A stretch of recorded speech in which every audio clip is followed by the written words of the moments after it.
Okay. Grapes, little did you know that because you fucking went to Wendy's, I know the Krabby Patty secret formula. Even the fucking sauce is not a question anymore. Hello, Grapes, that shit got eggs in it. How do you have eggs underwater? how's it going, everybody? Welcome back to the Dice Bags Entertainment Podcast. I am your host, TwitchShadowVO, once more joined again by, I think at this point, you might as well just be a co-host for this shit, Tsubaki VA. Hey, And our other co-host, ZakkAttack. Gabagool. What's up, Gabagool. homies? So, we have no generic Gabagool? theme for this episode other than voice acting. Because, surprise, surprise, us three are voice actors. It's great. woo! So, Oh, I'm gonna kind of hand off to, the reins over to Tsubaki for, the first little bit of this, because he had some very valid questions, and I think, he'd be good asking them himself. Hell yeah! All right, so fellas, what? Well, no, not what, but who out of the professional side of the industry is the reason why you got into voice acting? Ray Chase for me. I was like a teenager playing Final Fantasy 15, and Square Enix released like a insider about like the voice actors of it, and when Ray Chase was talking about voicing Noctis, that kind of like resonated with me, and I'm like, I am a boy that loves playing video games. I would, like, at some point in my life, love to do something similar. And then I got into, like, the whole Team 4-star, that whole type of stuff. And it kind of spiraled from there. How about you, Zach? Hell yeah! Hi, I'm Zach. I just kind of did acting throughout my life. Okay.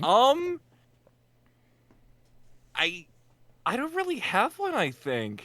I mean, there's like family that I know that's like, oh yeah, it's like, yeah, cool. It's cool knowing that I have previously had family. They've mostly passed away, but like still, I come from a family that's from a lot of different legacies. Just one of them happened to be acting, and I was just like, I mean, I already do acting, so I mean, be a cool career.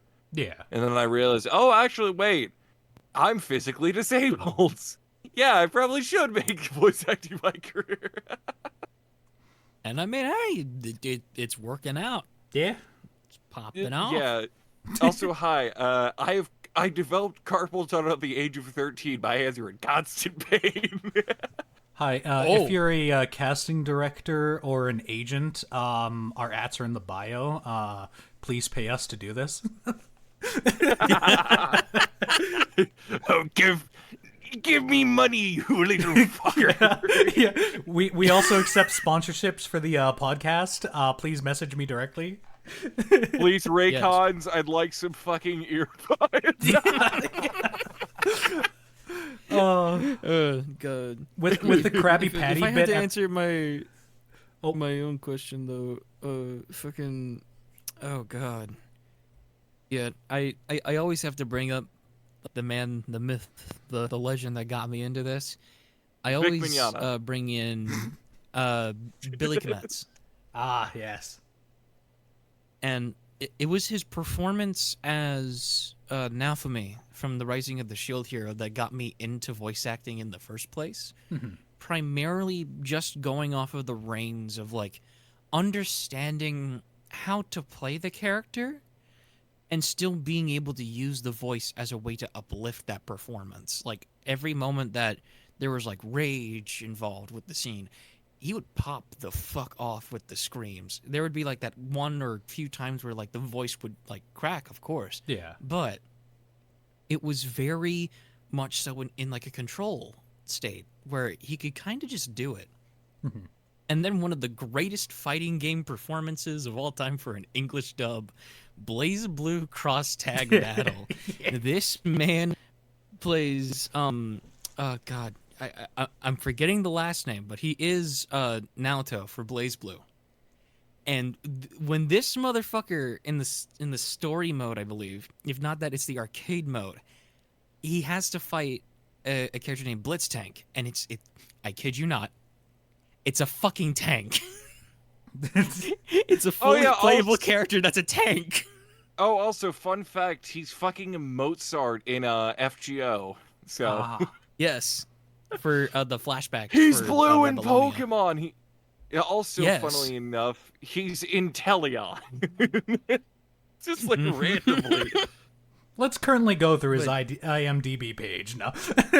I mean, man's done it like a good range, like all over the place. But like, oh god, I'm actually fuck. I was randomly into the he's the impression. narrator of Mario and Sonic at the Tokyo 2020 Olympic Games. Oh fuck yeah! Yes. Yes. But my favorite Mario and Sonic at the Olympics Games game. I still think like my favorite out of all of those was like the 2012 Winter Olympics for Vancouver. Ooh, I loved that one. London personally. London, yeah. I think that one released on what, the 3DS? No, on the Wii. I believe so. On the yeah, Wii. yeah. It was on the DS think, and Wii. Yeah, 2016 was a 3DS and Wii U. Gotcha. Yeah. But anyways, we're kind of getting a little bit more off topic here. Yeah. But yeah, in also, we can't hindsight, fucking forget this guy is fucking Josuke Higashikata of JoJo's. Yeah, yeah, with fucking Josuke in Part 4 of JoJo's, and then oh god, I'm slipping into the voice. Shit. You see, that's the funny thing But about then- being an aspiring VA. You start talking about your favorite roles, and then you immediately start going into like impressions and shit. Yes, and the part that makes it so much better is that one of the other big ones that mainly got me onto like a decent track was whenever people were like friends that were like booming up around me that were like fans of Fire Emblem. I chose to get into Fire Emblem through the fucking mobile game. But then I look around and I'm like, okay, stacked ass cast. I don't have anybody that's like too big of an inspiration. And then Three Houses comes out. And then I hear this man and I'm like, oh shit. He's gonna be my favorite character, isn't he? Fucking Ferdinand! And then this man just says his name. It's like, I am Ferdinand von Ayer. And I'm like, God damn it. Yeah, that's question number one. I guess we'll segue into number 2.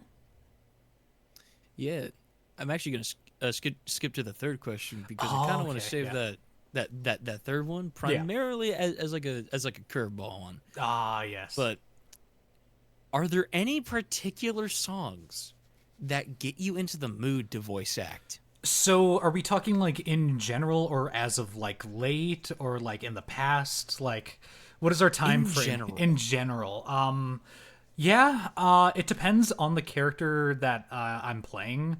Like, for example, to voice characters like Archer, I want to be listening to something like very grungy and very like very dark, kind of like 3 Days Grace, Saints of Sonya, things like that. Whereas if my character is like I feel like in order to voice a character properly, you kind of have to get into their mindset, and in order to do that, I like to use music as one of those mediums. So I'll pick songs that either fit the character lyrically or fit their kind of like vibe. Like if you're playing someone who's more elegant, it would be proper to listen to some like, classical music. Or if your character's like a little bit more grungy, listening to some like some grunge metal or something like that, something to fit you into that character. Noctis, I'm not gonna lie, to get into his voice when we do the abridged, I listen to the Backstreet Boys. I'm not lying. That one fucking... Okay, that's actually kind of nice. Yeah, that one song, Everybody, is what I listen to get into the whole, like, we're all bros, we're all, like, we're all bros on a road trip, let's do this. Like, I know Final Fantasy 15 is very, very dramatic, and sometimes it could be, like, utterly heartbreaking, but, like, when the boys are having their good times, you can't look me dead in the eye and tell me that they're not listening to something like that. Jeez. You're not wrong. How about you, Zach? What about you, Zach? Shit, my fucking phone charger fell a little. Oh no, he's experiencing some technical difficulties. Let's go to Tsubaki I'm real back. quick. Oh, okay, there he is. Think of my fucking microphone is so good that I don't even need a recording setup, so I just... Fun fact, I record on my bed. Oh, scandalous. It's comfy, but still people say that I am incredibly good for that. It's always great until you start getting creaks into your recordings. Yeah. Yes. So, Oh, personally... I have another question. I'll add that to my list. I don't really...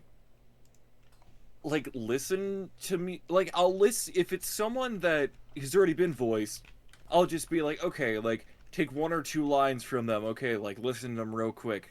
Say it out loud. Listen to how I said it out loud. Then try and compare them, and then just try and get it better. And that's usually what I do.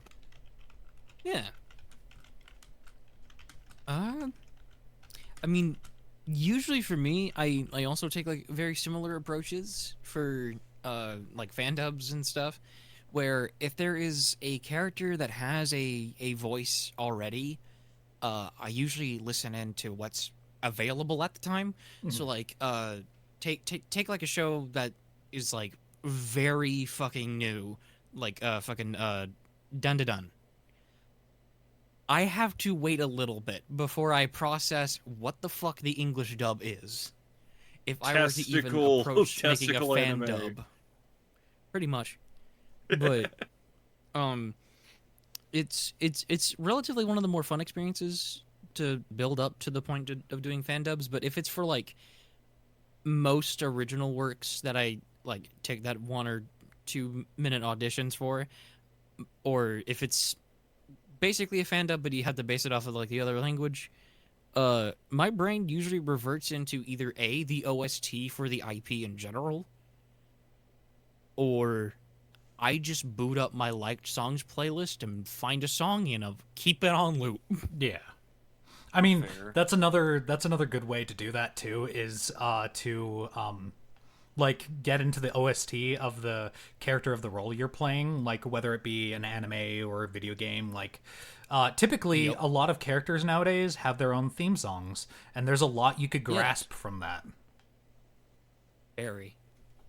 Like, oh god. I mean, like, one of the few greatest examples I think I can pull out that is like, I'd say relatively good example of like just every single character has like their own little theme or track that plays for them whenever they take like the main stage. I still get that to Octopath Traveler, both games, because both games, they each have their own like sets of travelers, each character having their own theme, but it just elevates it more once you start hearing like, regardless of the language that you choose to play it in, they're both stellar fucking performances. And it's also then like hearing the motif of their character theme that actually helps you understand their character by also going through the motions of it, kind of breaking it down. But it's a fun process. Another thing that I like, another game that I like that does like character themes like that. Like, it's not directly character themes all the time. Like, sometimes it's even like the ambience of the level when you're fighting a boss. Hollow Knight did pretty damn good. I still bop to this day to the what is it? The La Danse Macabre when you fight Spectre Knight. That level. Yeah. That's a good one. Or like how dramatically the gameplay and the music changes depending on if you're playing as Hollow Knight, who's like, you know, this uplifting knight, or Spectre Knight, which you get this like more ghostly, like almost like Halloween-y type vibe from playing him. Like, all the characters have their own kind of like twist on both the world, the game, and the music, and it's all great. Yeah. All right. Now, technical question to me, but was my question too. What is the initial thing that got you into voice acting in the first place? Primarily into the case of, like, Was it like a show? Was it a video game? What was that actually brought to light the enjoyment that you could possibly get out of this career? Right. Since I went first for like the last two, we'll go to Zach. Um, Funnily enough, I already answered this question, but ever since I was like 6 or something, um, I mean, I've always just kind of been into like acting and singing in general. Uh, a lot of people, thankfully, have encouraged me, including my 7th grade uh chorus teacher, who now is a music composer at Bethesda. So my current goal is to go over there, try and get a role for fucking Elder Scrolls 6, say hi to that motherfucker, to take a picture with him, get back home. That is my current like biggest goal. It's just like meet that man again because he was such a sweet guy. Chill as hell. We used to just vibe over video game music. Overall, Hell was yeah. just a genuinely really chill dude. Gotta respect the grind. Yeah.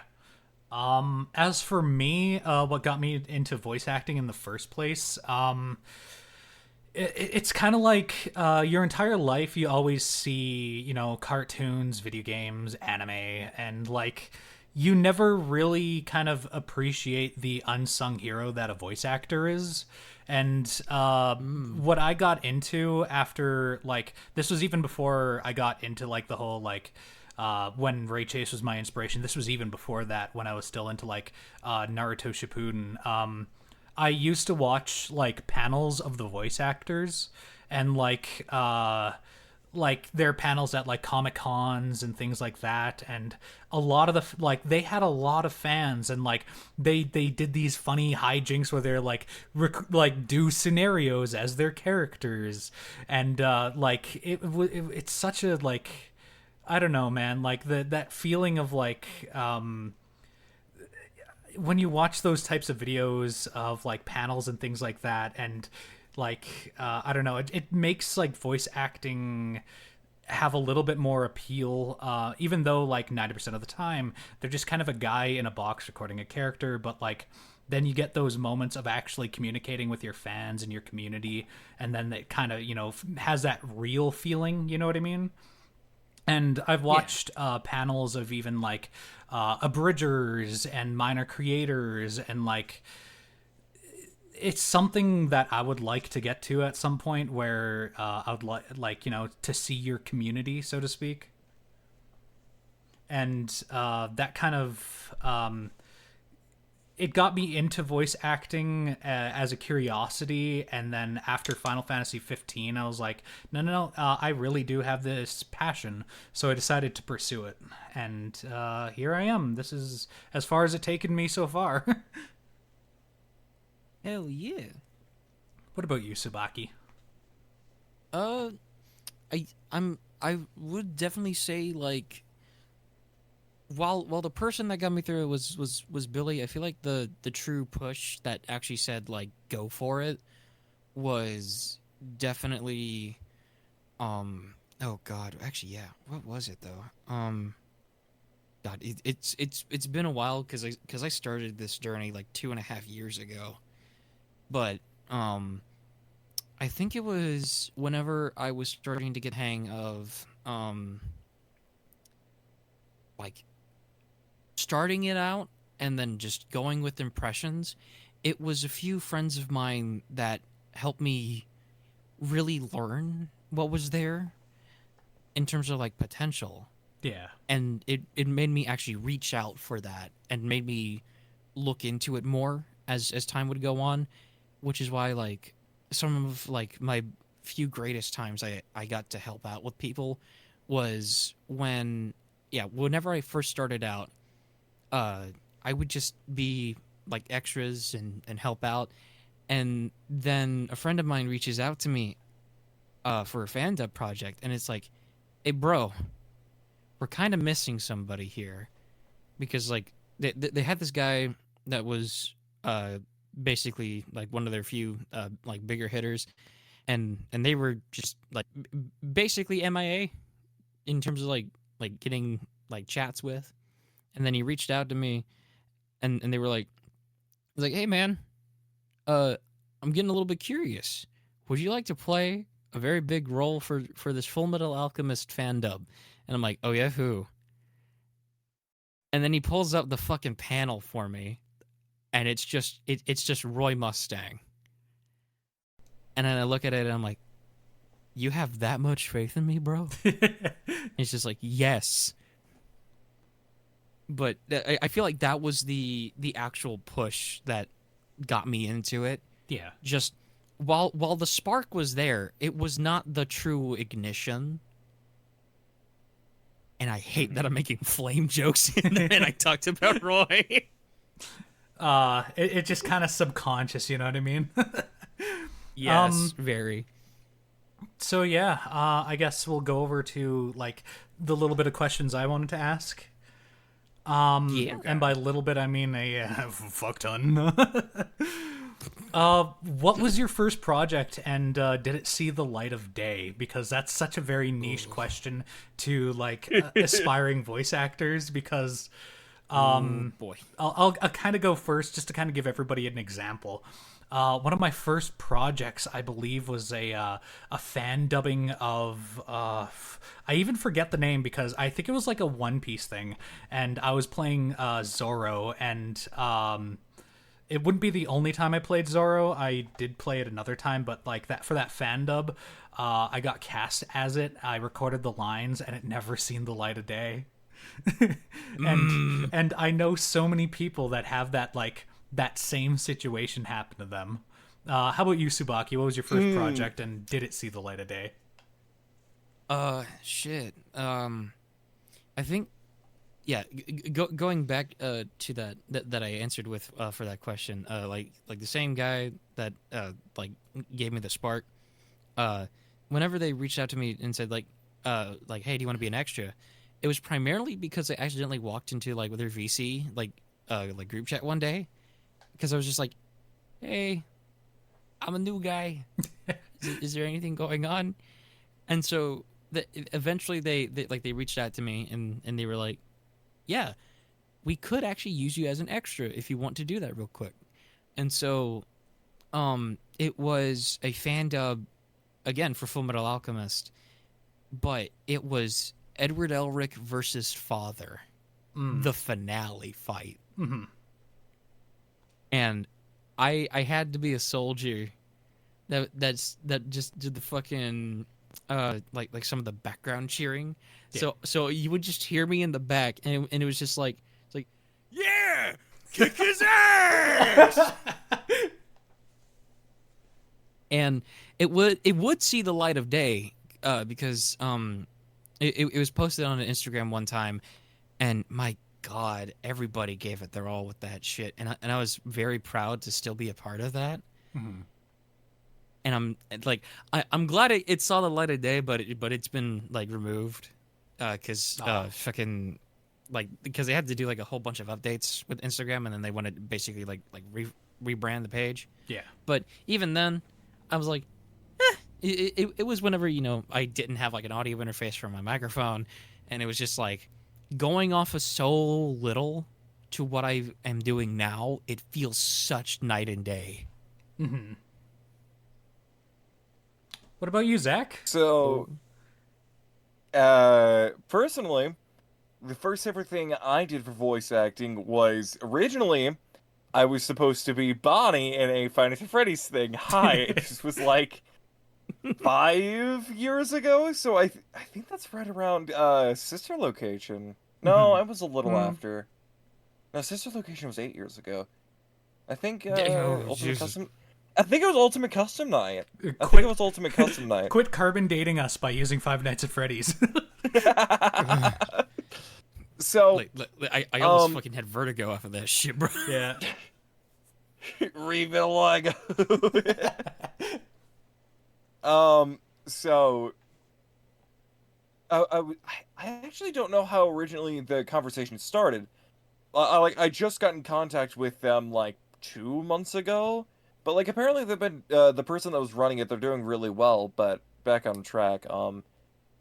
Originally I was gonna be Bonnie, and they're like, well, we found someone better than you. I was like, oh yeah, no, makes sense because at the time my recording setup, you want to know what it was? iPhone 7, iPhone headphones. That was going to be a question for later. Thank you. Oh, well, Spoilers! No. No, it's fine. Action engine spoilers! But I was like, you know what, you fucking bitch, I know how to do a fucking Kermit. You want me to be Happy Frog? And they're like, yeah, sure. Sure. Fuck yeah! And so, nothing happens. I wait like a week or two. Hey, is everything going good? They're like, yeah, I'm just working on it. Time passes. I think it's like 4 months later at that point. Hey, everyone, I'm canceling the project. Fucking huh? Tale as old as time. Because it was supposed to be an SFM project, if I remember correctly. But, I don't know. I guess it was just like, I think they were like, this was back when I was like 13, I think. So now they're 20, so it's probably back when they were like 15, so I guess, yeah. I remember they told me, it was like, yeah, I know, it was more of a passion project anyways. So I was like, oh, well, that's pretty sad. But if we want to talk about the modern era of me voice acting returning after 5-ish years, I not even kidding you, I randomly play VR chat. Hi, I'm kind of notoriously known within the not notoriously known, but like in a good way, in murder mystery games as the ZakkAttack, which is pretty much, I'm really bad at trying to convince people that I'm telling the truth, even though my intuition is correct 95% of the time, or I just straight up know who killed. Yeah. And nobody listens to me, so it's just called the ZakkAttack. And so, randomly one of these days, this was back in March, I think, actually, I was like, hey, I was just randomly talking to this guy named Spyrax. I was like, yeah, I want to do voice acting. He's like, well, actually, I'm doing a Danganronpa fan game. So I was like, oh, yeah, that's really cool. He's like, there's one voice I think you'd fit really well. I was like, oh, yeah, sure, I'd go ahead for it. And he's like, okay, send in these lines. This is still back when I used a fucking, I think it was a Turtle Beach headset. Oh, great. He's like, yeah, it sounds really good. I was like, I don't think it really sound that good. I was like, but you got the voice down. He's like, I mean, it'd be really good if you got a new mic. I was like, yeah, I know. And I think so I got my new mic, which I ordered, I think, no, it's because I was going to order it like May 12th, but me and my mom were arguing, because I was like, okay, you're going to, like, why don't we do this just as, like, that late graduation present, because I graduated at 16, so I was like, it'd be really nice. It's apparently a really nice $100 microphone. She's like, all right. I'm like, okay. She's like, oh yeah, now you gotta pay 50/50. I'm like, what? She's like, yeah, we agreed on 50/50. No, we didn't. I still paid 50/50. But, so yeah, even though I know it sounds like really bad on the podcast side, this quality is unexpectedly very good. Yeah, like, I would like to make for like a $100 USB mic? A little disclaimer to everybody watching at home. We're kind of phoning it in on Discord because that's like, we would have to get into like audio syncing if we recorded everybody separately with their own mics, and I live very far away from these guys, so there ain't no way I'm flying them. East Coast represent. Yeah, there ain't no way I could fly out or fly them here for a in live podcast. I mean, it'd be nice at some point, but I mean, not with our budget now, which is $0. Yeah, no. Our budget is, oh, look at that little quarter on the fucking ground. Oh, would you look at that? Initial fucking quarter. So, second question. Actually, did I answer that? Oh, right, I did. Okay, so second question. If you could be a voice actor in any video game series, or I'll even throw in anime, which would it be and why? Okay, top 3. Castlevania, Metal Gear, Fate. Yeah. Don't give a shit. Those would be badass. No matter how you look at it, they'd all be cool. Yes. If I had to do a top 3, oh god, there's so much shit. Damn, my fucking Mario, RPG brains just Sonic is just like Banjo-Kazooie. like okay, it would be okay. My dream projects to ever get gigs for would be a Fire Emblem game, a Nier game, and something to do with Final Fantasy. I thought you were about to say something to do with Metal Gear. Metal Gear. Colonel. Metal Gear. Ooh, yeah, Metal Gear. You need somebody to Gear. replace David Hayter? I gotcha. No. Hey, Colonel. No. Hey, Colonel, For I'm me, gonna rip your fucking nuts off. for me, anyways, like my 3, like what I would love to get cast in, would be a Final Fantasy, because fuck yeah. Any MiHoYo game, like Genshin, Honkai Star Rail, like any of those types of games, fuck to the yes. Mostly because I have a gambling addiction with those games, man. Let's go gambling. Let's go gambling. Oh, dang it. Oh, dang it. I didn't get myself. Oh, dang it. I didn't get myself. For like the last one, I would have to say like any type of like Funimation type shonen anime, because I really do like the shonen genre of anime. Oh yeah, fair. And like as like an aspiring voice actor when I first started, those were kind of like the dream, you know what I mean? Like to be in a Final Fantasy, a MiHoYo, or like an anime was kind of like the dream going into this. So with that being said, I would like to segue into our next question. What was your worst audition? Oh god. Shit. Worst as in mic quality, or worst as in voice quality? Voice quality / embarrassing. Oh, like Christ. what was your garbage don't audition know. that you really didn't want to send but did anyways? Thing is that I only really send in auditions if I'm confident with them. So that's like just a genuinely really hard question. Yeah. But what was the one you kind of look back on or like, oh, I really, maybe I shouldn't have sent that. I could kickstart it if you guys want.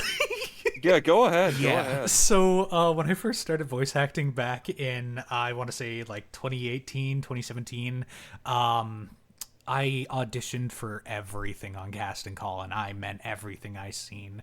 What I didn't know was at that time, the filters for the male and female roles sometimes didn't work with the bot. And I ended up auditioning for I think it was like a Scottish female that was like a general of an army or something like that. So, you little fucking shite. yeah, You're gonna stab your fucking heart out. it was for like a very cutesy. I was either a fan dub or an abridged, and I voiced it, and then I got a DM from the project manager. It's like, hey, like your mic quality. Why the fuck did you audition for that one?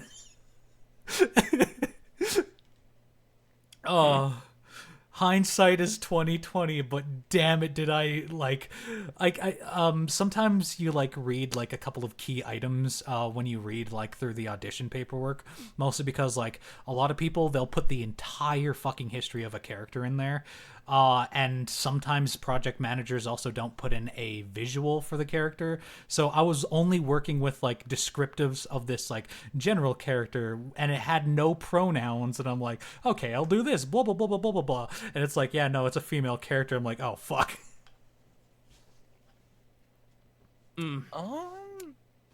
I still cringe whenever I think about it. I mean, fair enough. I'll let you go ahead. I'll let you go ahead. I still okay. I cringed at it so bad that I basically got rid of it on my submissions page on Casting Call Club. But it was whenever I had first started doing auditions for just anything I could find that caught my eye. One of them was for this it was going to be like this upcoming like Overlord Abridged project. And I looked at it and I'm like, I think there's a few that might be able to do something with, because like around that time I was still wanting to practice like my deeper range. So like I tried doing auditions for something like something that could work for a duality because of how the plot actually worked around it, which was Ainz. Yeah. And so I looked at that like nowadays and I'm like, what the fuck was I on to have the balls to get in front of my mic and record this shit? Listen, man. Like, I had the tones. I had what I felt was good down. I just could not emulate it enough with also a poor mic quality that could not actually make me go any higher in the ratings.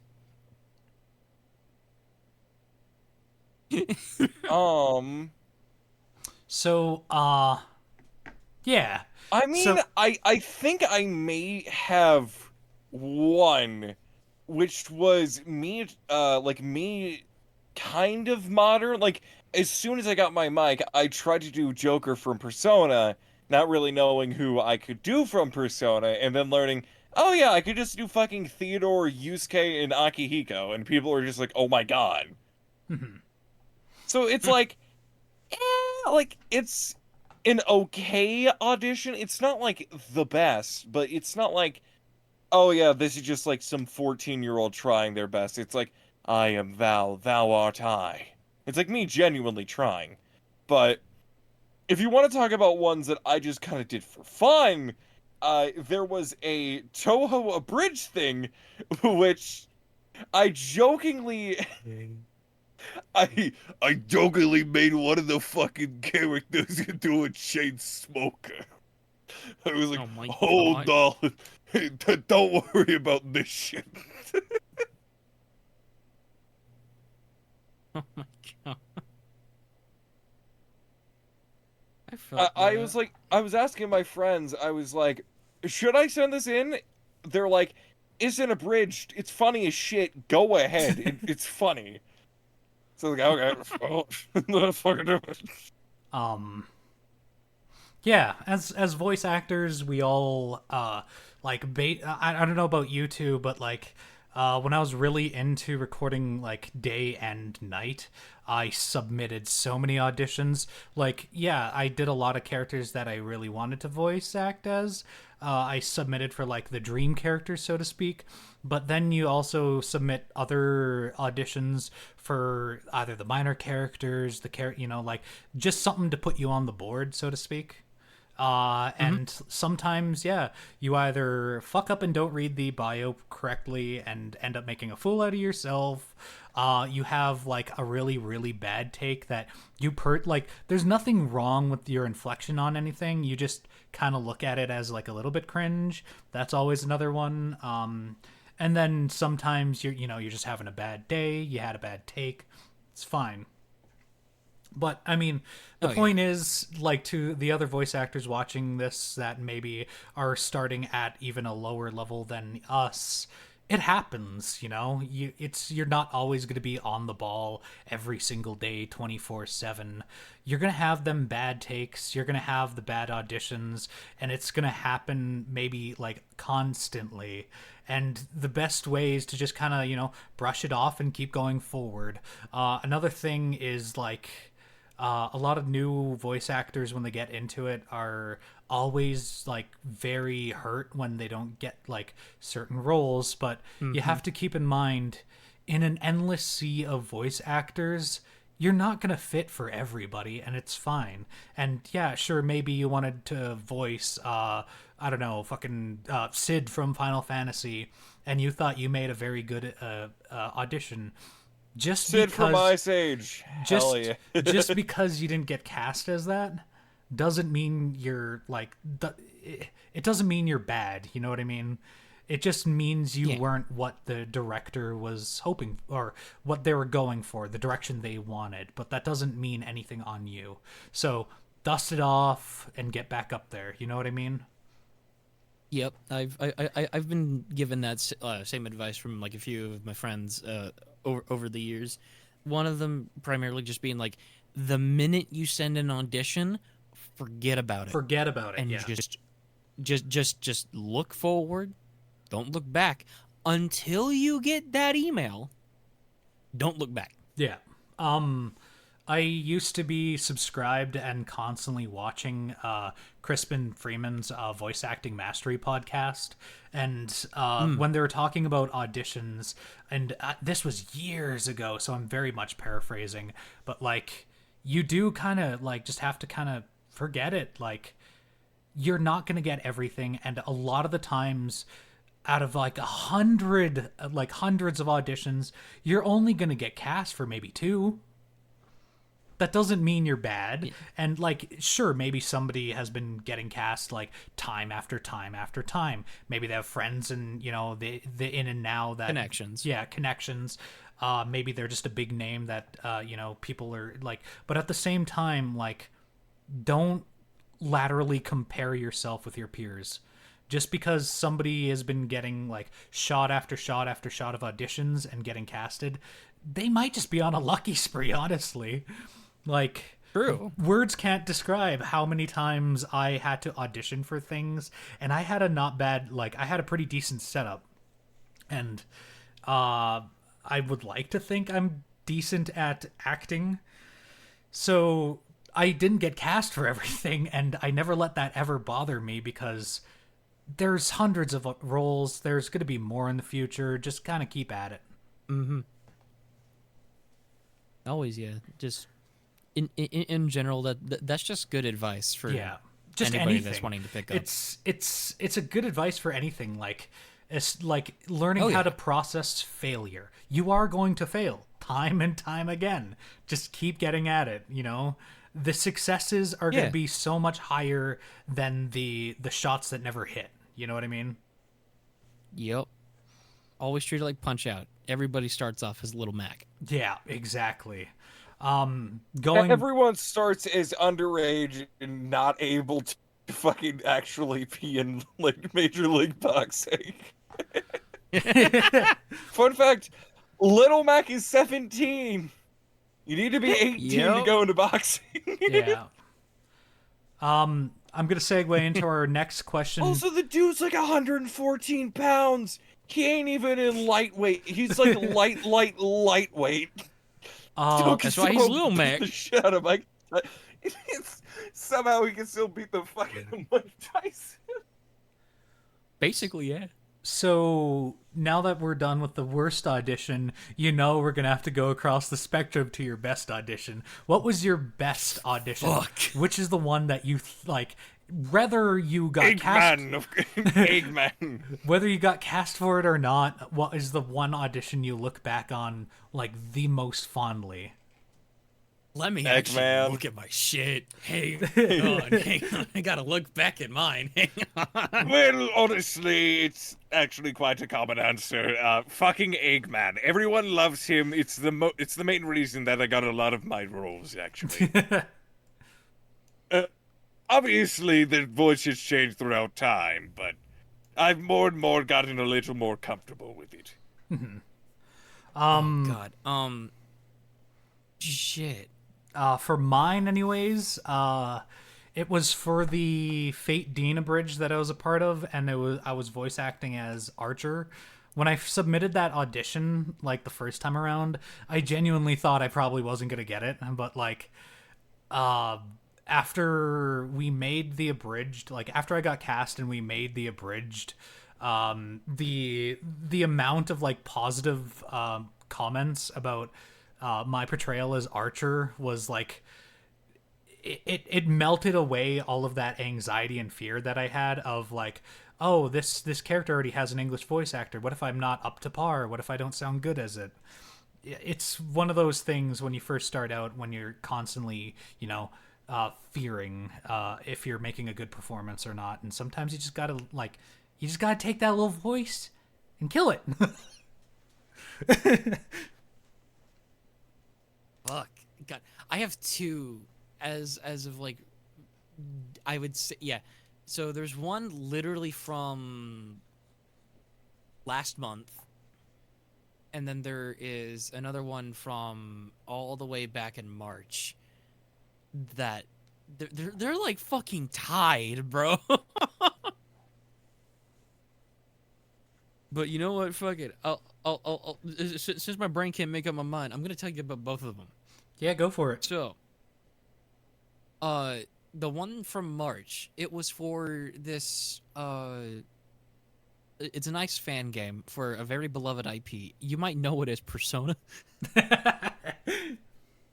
And the whole premise of it was going to be a concept of what it could be. And I did the audition for basically the bro character. Mm-hmm. That was just like you're fucking Yosuke, you fucking Ryuji. Yeah.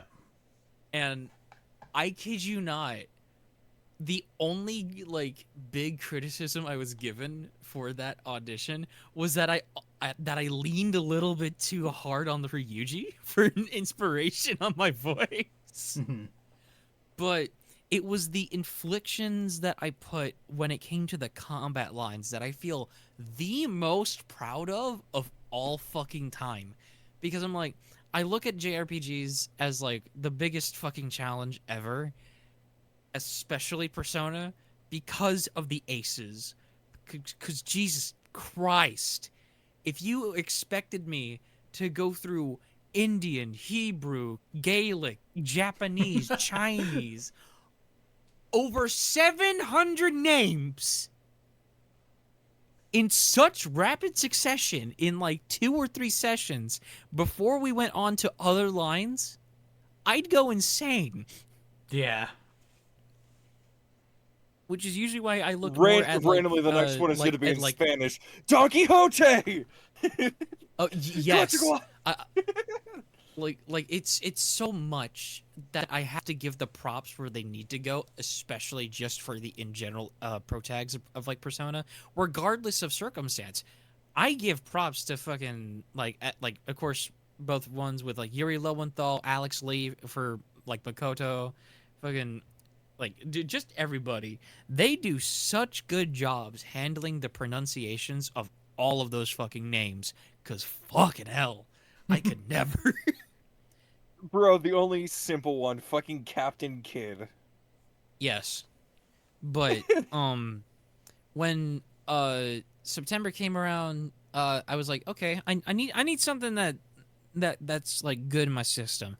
I had found this project that is basically a fan project that is a English dub for the game called called Limbus Company.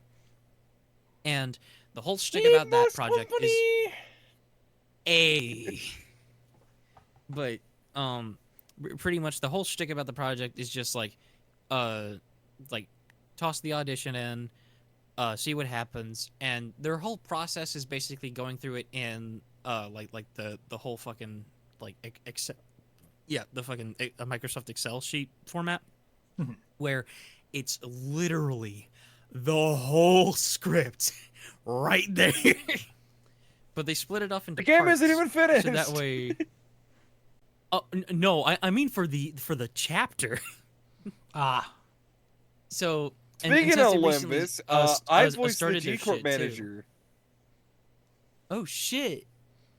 Yeah, Wait, I hang on. I actually did quite a bit for the G Corp manager. Wait a minute. Wait a minute. aka Hang on. Gregor's manager.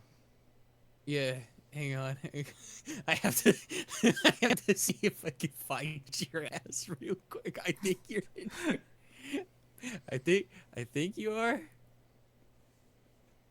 Okay, no. So yes, so you were in a different one. But I auditioned for a few of them. Out of the 3 that I did, the best one I did for the Kanto 1 dub was of Toma, who was this baby boy of a soldier. Literally the best person you want to have in your life, but in the middle of a fucking war zone. And I was like having to go through the motions of how I wanted to act it out, because most of them still had like the tone indicators for directions, but the last line was something kind of special, which was just we know that there is the language dubbing of the other like just Korean dubbing, but we want to hear how you sound with your own interpretation of how it could play out. And I was like, ooh, okay. Actually letting some interesting bits of freedom there. And once I finally got it done, I felt so fucking proud and yet so fucking tired. Because I kid you not, I had to repeat the second audition line about 7 times before I felt satisfied with one of them out of me doing a triple A, triple B, triple C format. And my god, it was just a trip and a half, but I finally got it down, and my throat was sore from doing like my higher pitch and having to scream out in panic and like trying to get everything down, but it was worth it. Oh, I see. so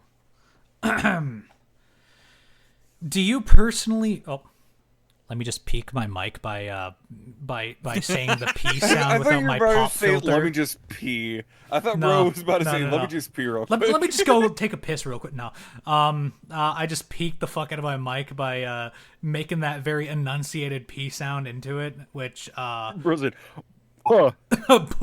no, I know good a mic technique. I promise. The only reason I did that is because my my notes are on the same side as like the point of my microphone. Do you personally believe the modern voice acting industry favors small voice actors, or like I guess us ununionized guys? oh fuck. We're going out of the realm of fan dubbing and abridging, and we're getting into the industry. Professional. Yeah. Okay. That's a good fucking question. Cause I think it's that really they only want that one diamond in the rough. You know what I mean? Like imagine how hard it is to like actually get picked up by a dubbing company. Like Yeah. you hear all these guys and they're like, "Oh yeah, you know, like how'd you get in?" "Oh yeah, I just got like randomly got asked." "How'd you get in?" "Oh yeah, I just got randomly asked." "How'd you get in?" "Yeah, I was just asked to be in something." "How'd you get in?" "Yeah, just wait until you get cast for something big and then everyone's gonna love you." So this is less of It's luck. this is less of a open like, or less of a directed like, hey, what do you think, and more of like an open discussion between the three of us. Yes. I like personally I know, I was giving my input. No. Your answer was completely fine. I just like, if you have an input, just feel free to jump in at any moment. Yeah. Like, this isn't a directed question for either of us. But from what I noticed is a lot of it is location based and luck. Like, if you don't live in the LA or Dallas area, you're kind of getting shafted. You will get fucked. Just on location. There are some voice actors that make it work living more distant away from studios and things like that. Sure. Yeah. But those are kind of like those diamond in a rough cases. Very. They do say... Like, I've seen that too. Like, Yeah. I've had buddies literally say like, no, I have a friend that lives in my state that's just like, hey, I was able to get this role, and of course I toss in like the huge fucking congrats, and I'm just like, I'm waiting Yeah. for the day I see this. Yeah. But yeah, no, it's incredibly difficult, especially when you don't have enough leeway and enough income to justify like a union membership. Actually, you would like to submit to a union like the Screen Actors Guild. You typically already have to be well endowed in your craft, right? You already have to be an established voice actor. But here's the thing. With the type of work that a lot of smaller voice actors do, that's not enough. You know what I mean? Like, Yeah. it's very hard to get picked up by serious companies. Even if you are a good voice actor, even if you have a good mic quality and all the time in the world, a lot of it has to do with either location or luck. If you don't have the communication or if you don't already have the connections, you're already starting off at a low end, and you don't want to be that guy that's like constantly messaging all your successful voice actors like, hey, how'd you do this, blah blah blah blah blah. Yeah. Because that's not how you build a connection. That's kind of like you harassing them, you know what I mean? Yeah. And casting Give me advice, damn it. and Casting Call Club, as great as it is, lacks professional like roles. Like, it lacks the industry, you know what I mean? Like, you're not going to get into anything for Viz Media, Funimation. You're not going to get into any serious video games by any AAA companies or anything like that using something Mostly like Casting indie. Call. It's all indie stuff. And the reason why they're using it is because they don't have the money to pay serious prices to voice actors. And that's another thing, too, 'cause is... As a beginning, it's just there. yeah, as a beginning voice actor, you are making no money. Like, it's completely a hobby until it's not a hobby. You get me? Yeah, until it's your job, it's Yeah. not a job. Like, so first paid role here. Hi, you want to know how much I'm making? 25 cents. Yeah. For me, my first paid role was Archer, and I'm not gonna out the guy or the producer for how much he gave me for that, but I'm gonna tell you, I could have bought maybe an order of McDonald's and a coffee. Oh my god. $10. I think my first ever paid role was only like $25. But it like Bro, what do you mean only $25? Bro, I'm getting paid 25 Bro! cents. I mean that in today's market standards, if it was the old west, bitch, that would have been $1 million in my pocket. You get yourself a house, a horse, a gun. It's like, man, it'll take like 3 to 6 months to build. It's like you don't build a barn, dumbass. You don't build a barn; it just magically appears. But like it's definitely that initial jump that needs to be taken. Yeah. Once it turns from that hobby into the profession, you have to shift everything. Yeah. Like it's usually why like right now, like, you know, like from my own parents' perspective, like they've been giving me the advice that's just like, hey, always have a backup plan. Yeah. Go through college. Do this as like a side gig thing. Oh. Get extra income while you have a main job. Uh, And it's just like, yeah, that's kind of what I've been doing, treating it like that. One of the- so far it's going pretty good. I'm assuming all of us had that conversation at one point or another with either our parents, our loved ones, or Yes. somebody where it's like, All so of my what- family would not shut up about that since I was Yeah. like 13. So what's I'm like, plan yeah, B? I'm gonna go to fucking college because I'm getting free tuition anyways. Yeah. So it's like, might as fucking well. I really dislike that when somebody asks you, "Hey, what's Plan B?" Because like you Yep. yourself, you know, like this is either going to be a thing or it's not. There's usually no in between.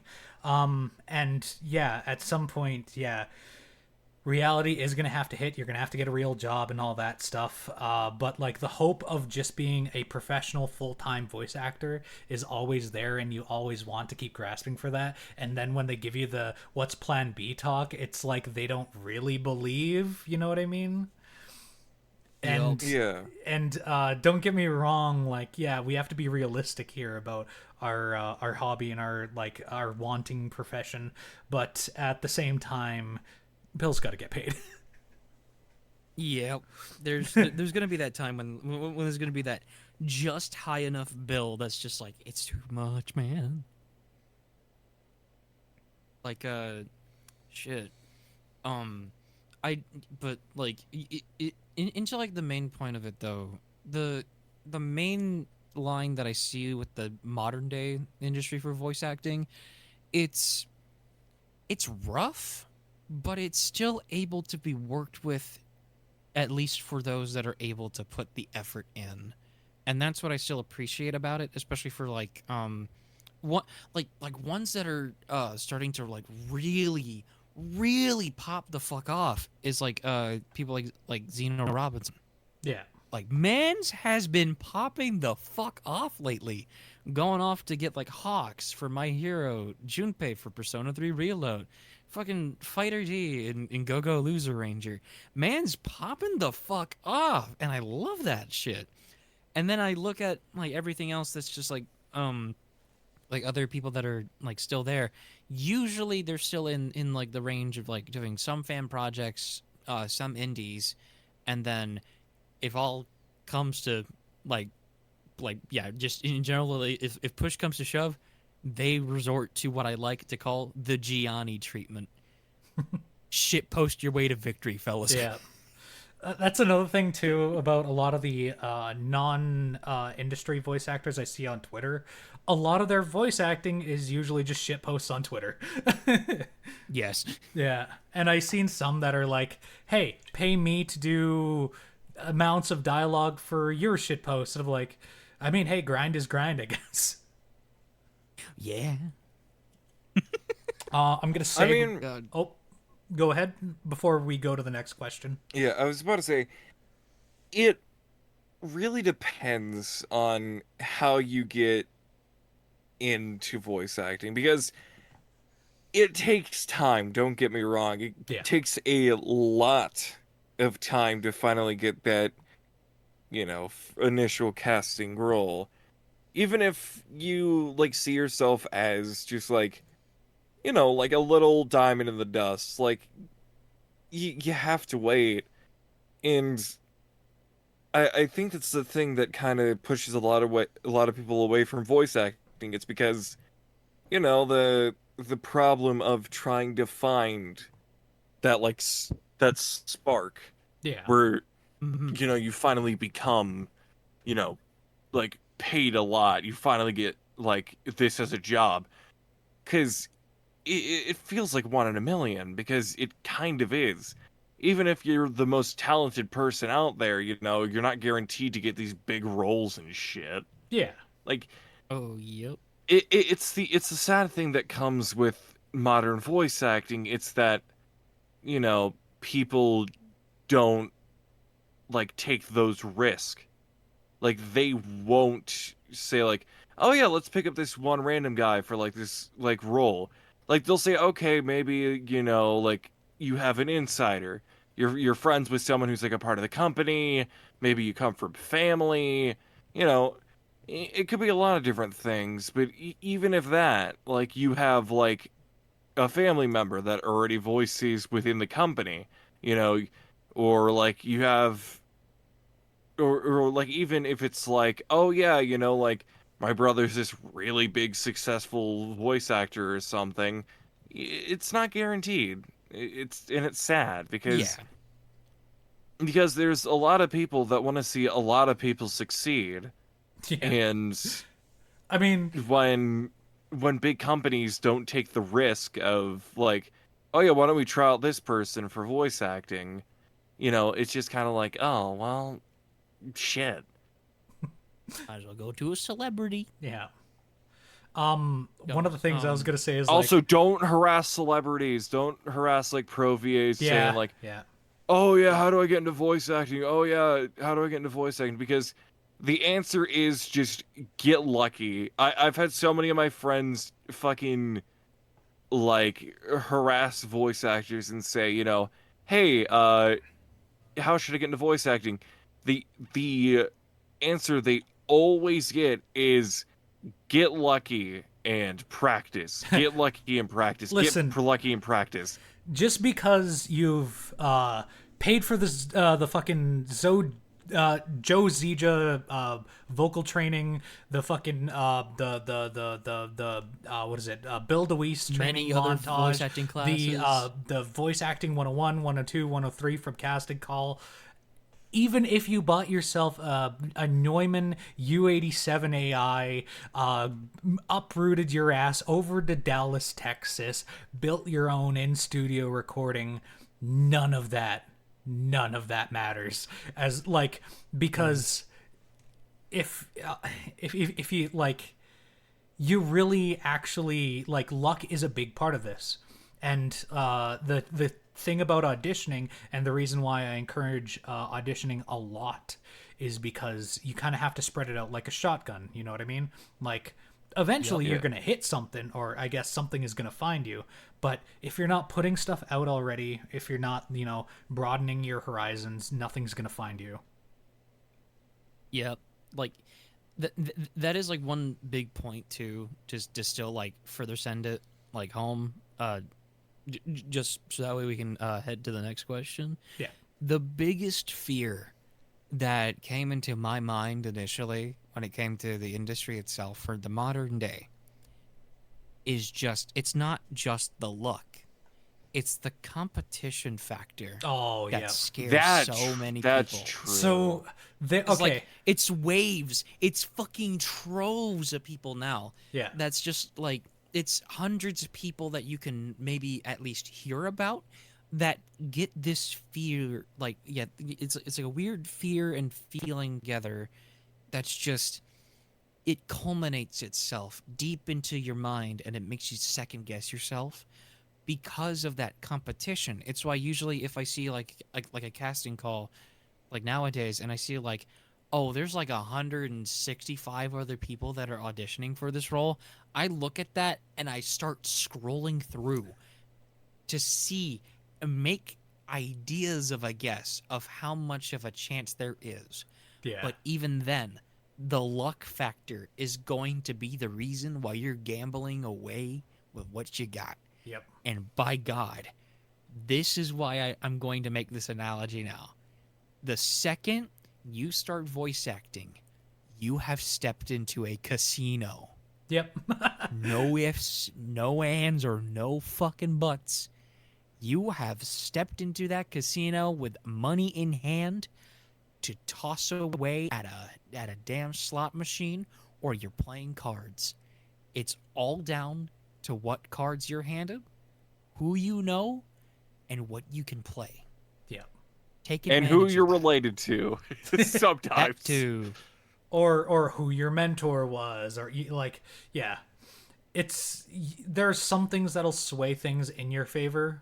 Connections, friends, family, if they're in the industry, like, yeah, there are things that can sway your chances, such as quality, the way that you act, like if you can act well, and like there's a lot of things that can help sway, but at the end of the day, it still is throwing a dart at a fucking dartboard wearing a blindfold. I think the funniest thing is just like sometime after this video, it's like, oh yeah, we're all fucking bro VAs. Oh, we could only dream. Suddenly, like I said, our info we're is in the all description. under fucking Square Enix's voice actors. You're like some shit. Yeah. Like I said, our info is in And the it just description. randomly like scratch that we fucking love the voice acting. Yeah. No, I mean, like, even if we get to that point, it's like, you can't deny where you came from, and you can't deny the struggle. Yeah, it took most to get there. definitely. But yeah, going into the second question. Yeah, sorry that took so long. No, I mean, that's why we have this type of podcast format, so we can take the time and actually talk this type of stuff Yeah, out. yeah, yeah. Oh yeah. Should fan dubbing and abridging count as official voice acting? I'm gonna be straight up, dog. Fuck yes. Yeah. Well, like, when you Like, think okay. about it, you are still voice acting a character. Like, I just wish Yes. that, like, your portrayal of that character could be, like, that it held a little bit more weight other than, hey, look at this guy's little hobby. It's nice. You know what I mean? Like, it should... Yeah, like there's so much going on with fan dubbings and abridging because, like, Yeah. I mean, quite literally, I mean, best example of why like abridging is, at least to me, official and professional work. Dragon Ball Z abridged. Yeah, Dragon Ball Abridged. Yeah. Takahata 101 getting a CAC voice for Xenoverse that's just his Nappa voice. It's fucking amazing. That it's seeing them go into that lens as well. It's phenomenal work, regardless of their like origin point. It's such good shit.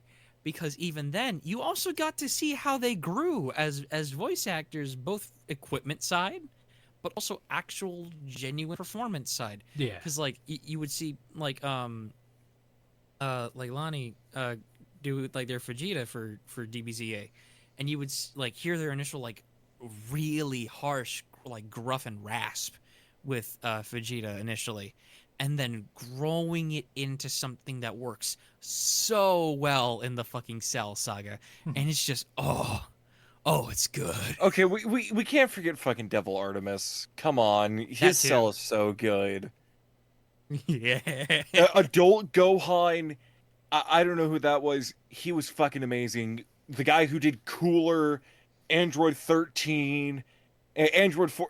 Honestly, all the movies were fucking funny as shit. Yeah. I'll say that. Android 13. Look at I'm my Android 13. Where Where's the fuck my is my trucker hat? Anyways, yeah, should we move on to the next question? Yeah. Yes. The funniest way you had to record a session. Ah, fuck. I haven't really recorded my sessions in funny ways. You were just telling me that you were recording on a bed. I mean, Yeah. Yeah. I always record on a Unique bed. is the right word. Yeah. Unique Yeah, is yeah. the right word. It's mostly just because this microphone, whilst sure, it could have a lot of upgrades. It's like, bro, I live in a fucking apartment with 7 people. Yeah. I don't got room. Yeah, no, you're right. Fuck.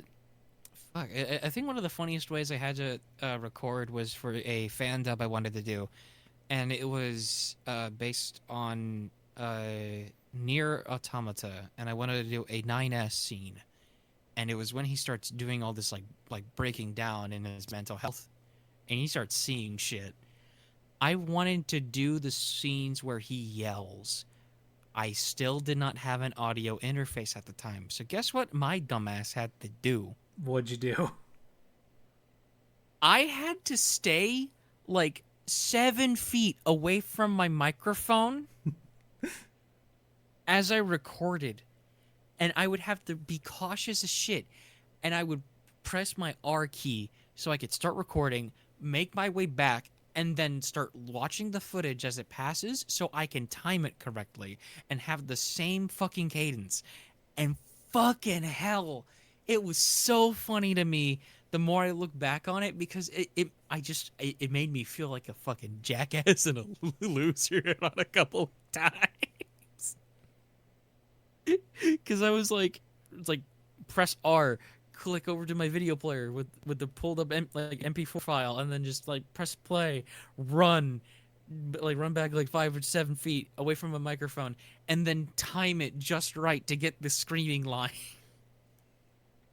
Oh man. That was like that was the most like unique way I had to record based off of the like mere idea of the fact that I lacked an audio interface at the time. I'm seeing if I could bring up the picture I had, but it was Oh, made a you know long what? time ago. Hold on. I have a funny. Actually, I have a funny ass thing. So, back to the thing. I got casted for 25 cents in. It was the JJK thing. I was on consideration for Toto. He was like, I don't know. It like the yell's weird. I'm like, okay. What if I like tried like getting it more to like my level and like standing up? He's like, yeah, sure. So I'm not even kidding you. I just had to stack fucking boxes of cards on top of one another so that it just finally had a flat surface. I had to yell. So, God, that hurt my throat. I'll say that much. It fucking hurt my throat because this boy was never really yelled because he was raised very carefully. Thankfully, I'm very well tempered, so me yelling is not very common. So whenever I do yell, it tends to hurt. Yeah. So, the most scuffiest of my setups has been the ever classic blanket fort. Yes. Yes. Yeah. Where you have to construct a blanket fort because the walls in your room fucking suck. And the reverb is out the fucking wazoo, so you just start throwing together fucking sofa cushions and shit until you get like this pseudo little fort box. But your little tick knights and your little the funniest fort talks. The funniest way we had to record for a voice actor so far was our voice actor for Spartacus. My friend Logan, he's not a professional VA. He was the guy I chose to voice Spartacus because I already knew he could pull it off. So what we did is we got two comforters, my mic, my audio interface, and a laptop. I went over to his place. I got him under the covers to do like the Spartacus screaming. I got him under the covers should be a fucking quote. I got him under the covers. That should just be a quote that we just mention every so often. Yeah. I got him under the covers. I got him under the covers. But yeah, no, he would scream, like he would do his Spartacus lines, and I would have to adjust for peaking and Bro such. randomly starts yelling, penis! Oh no. Yeah. So yeah, that was one of the funniest ways. Before we go back to Tsubaki and one of his questions, we'll quickly go to my last question. Actually, we'll make it a double one, a double whammy, so to speak. What was your first voice acting setup, and what is it currently? Hi, I already answered that question. Well, we'll answer it again. What if we forgot? What if somebody at home forgot?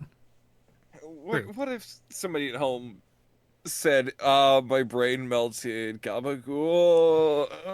The brain rot be real. You gotta stop You talking never- to those you goth never know. girls.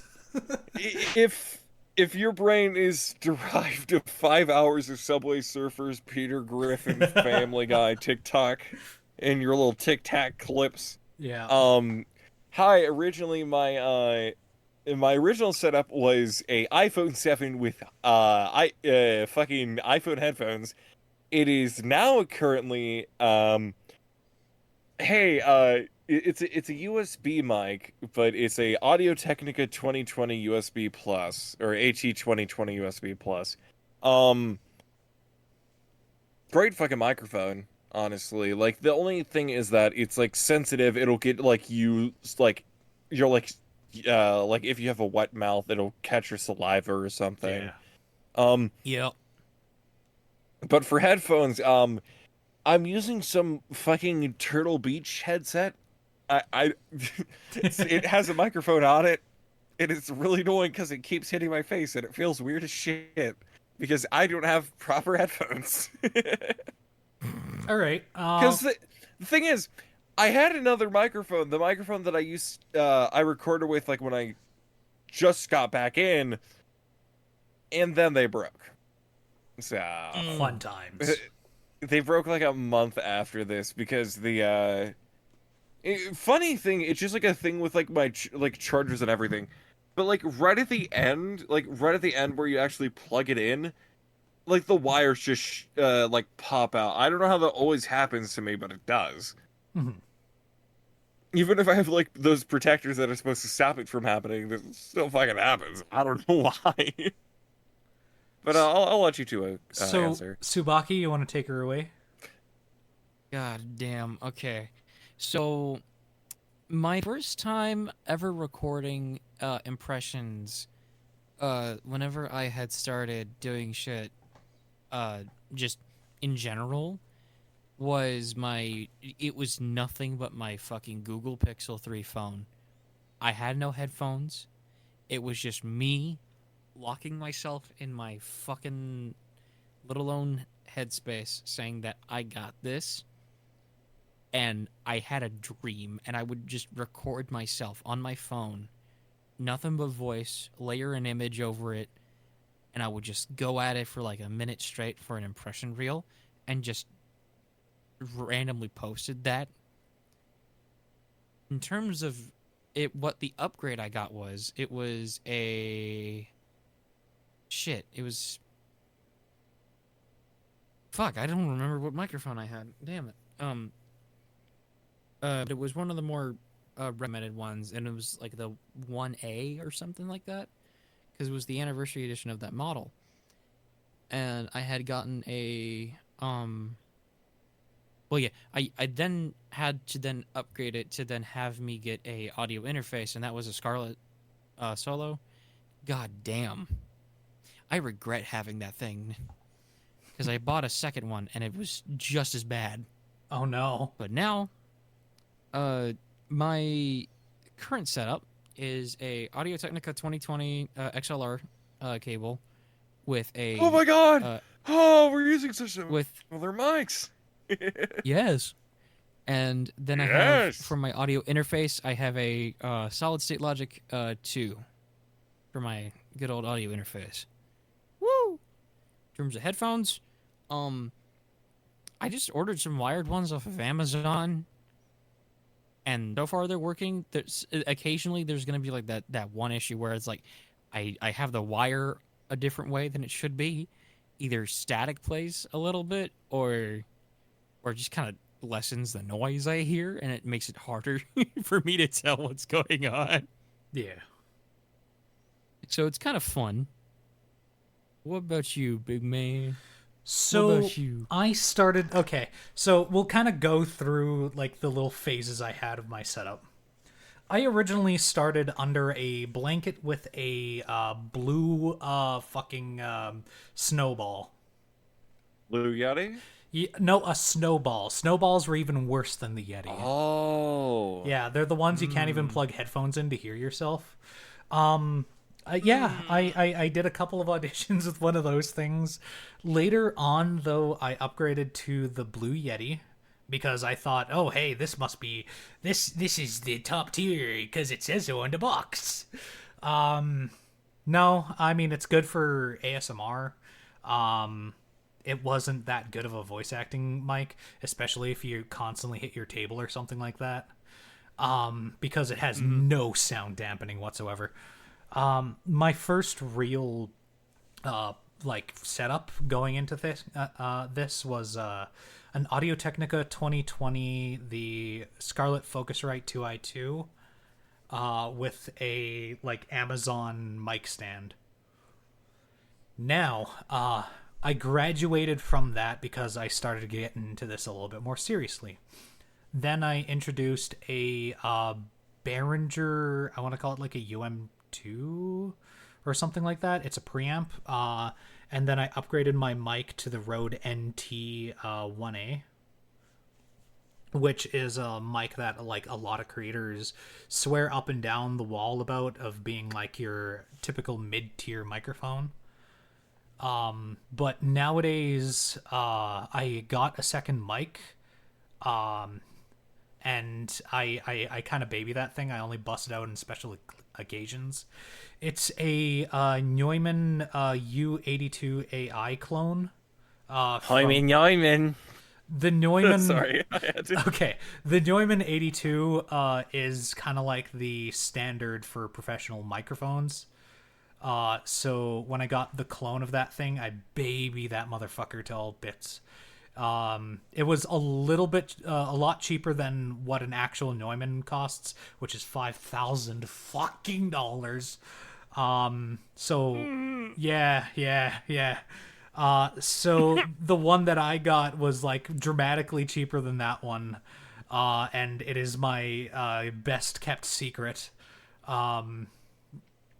But that is my current setup, and now I have the DBX. Hold on, let me just go to my profile because I actually have it on there. I can't view it because I'm in streamer mode. It's the DBX. I think it's like 52X or something like that. It's a compressor preamp thingy mabobber, which just basically enables me to sound a lot more crisp when I'm recording. I still use the Focusrite, but I only use that as the audio interface to get the signal across. But yeah, that is my setup. Another thing I should preface is I used to have an actual recording booth, like a fucking pre-made wooden fucking booth with like insulation, fucking little window, a door, soundproofing everywhere that I used to use. There was a small leak in my house, and the booth got mold. Yeah. It was so bad, and it gone so long unnoticed that I actually had, I think it was like black mold poisoning or something like that. Oh. Yeah. Oh no. Yeah. Anyways, no. it was dismantled no. and subsequently burned. We got the leak fixed, but I lost that recording booth in that accident. Shit.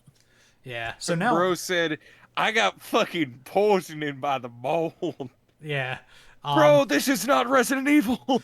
Now I use my lovely little closet, which I stuffed with blankets.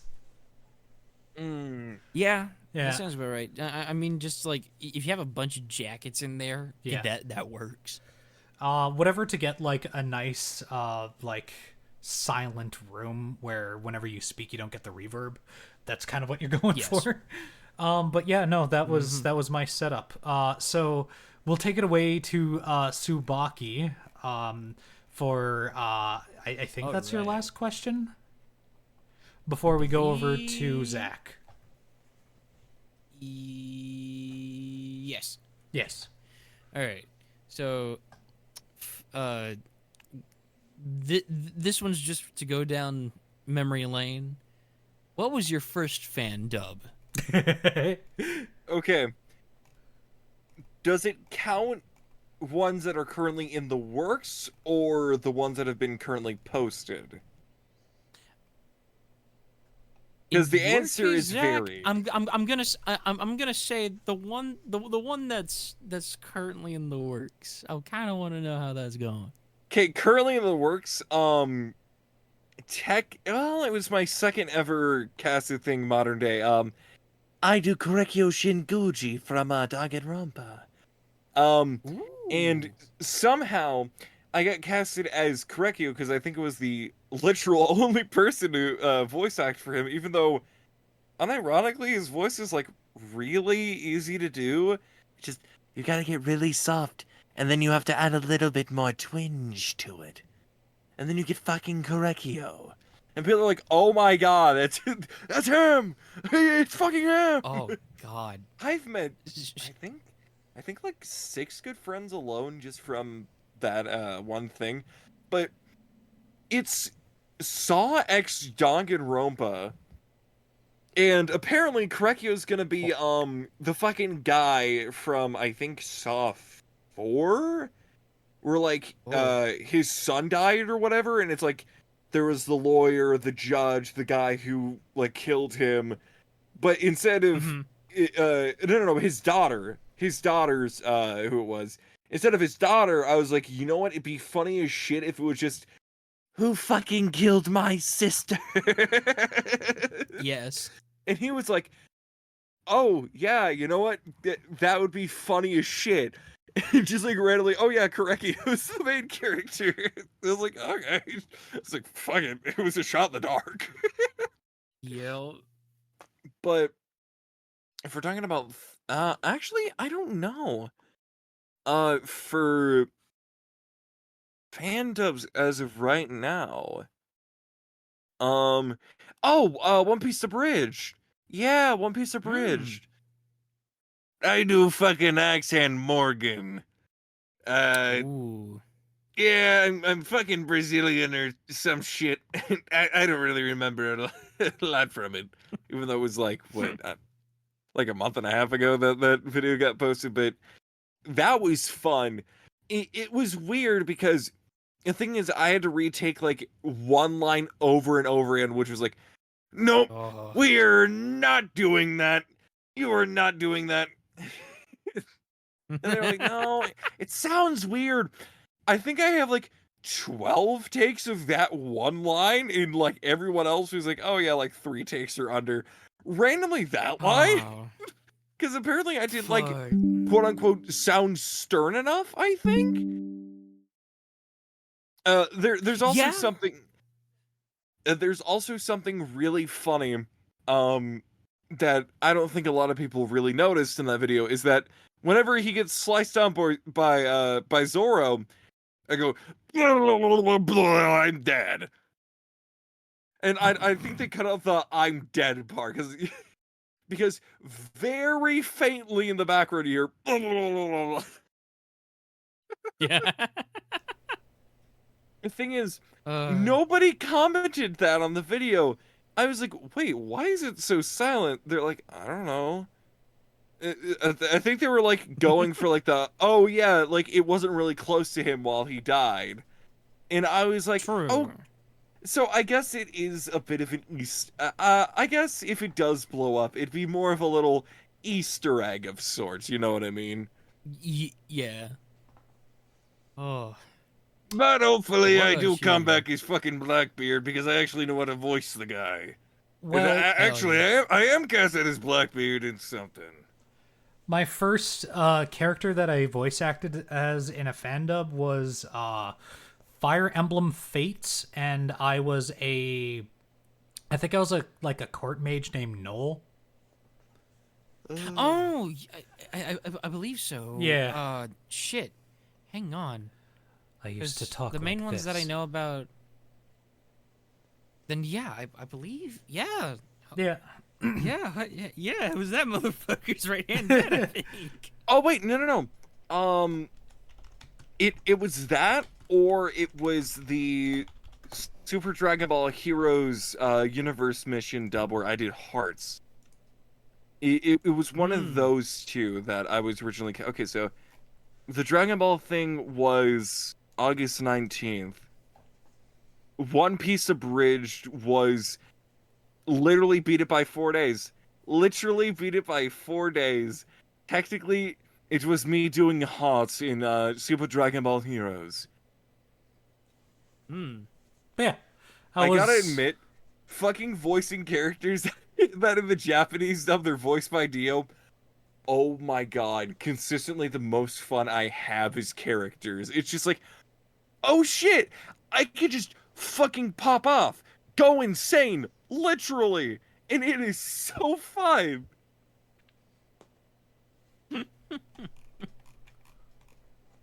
What about you, Because it's Tsubaki? like almost consistently that the people who he voiced are like clinically fucking insane.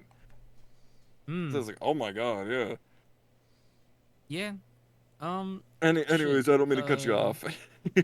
In terms of like my first ever fan dubs, like okay, there was a time when I didn't take it seriously, and then there was a time when I actually looked at it and I was like, I need to push myself to make something good. when it was just me fucking around and trying to, get character voices down to do impressions and shit, mainly as like a way to just see what I could try. My first proper fan dub that felt good at the time was, I believe, a fan dub of it was a fan dub I did with a friend, and it was Shiro versus Gilgamesh. Ah, yes. Ooh. And I was Gilgamesh. And so, of course, when I first had to start sound design, all I was working with was Dragon Ball Z sounds, baby.